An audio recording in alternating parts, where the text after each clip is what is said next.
शेतकरी नवरा नको ग बाई.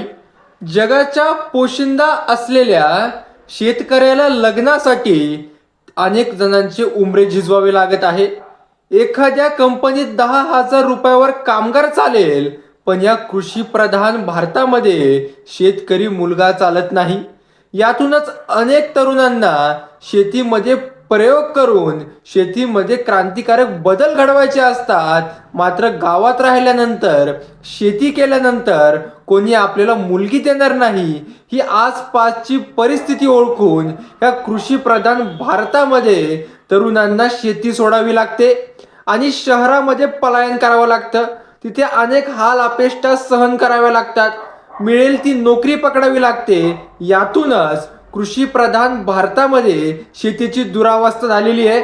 बेरोजगारी आणि बेकारी आणि यातून घडणारी दिवसेंदिवस गुन्हेगारी, वेगवेगळ्या प्रकारची फसवणूक, ही सगळी एक प्रकारची साखळी तयार झाली आहे आणि ती फक्त शेतीकडे दुर्लक्ष झाल्यामुळे झाली आहे.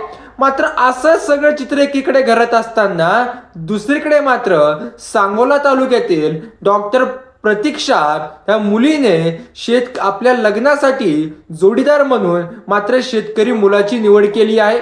ही सर्व या अंधकार परिस्थितीत, अंधारमय परिस्थितीत एक आशेचा किरण आपल्याला म्हणावे लागेल.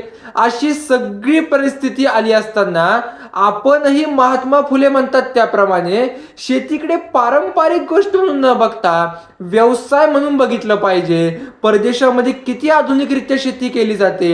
या सगळ्यातून समाजामध्ये शेतकऱ्यांना एक प्रतिष्ठा, एक मान सन्मान, एक चांगलं पद प्राप्त होतं. त्यातूनच खऱ्या अर्थाने भारत हा कृषी प्रधान होणार आहे.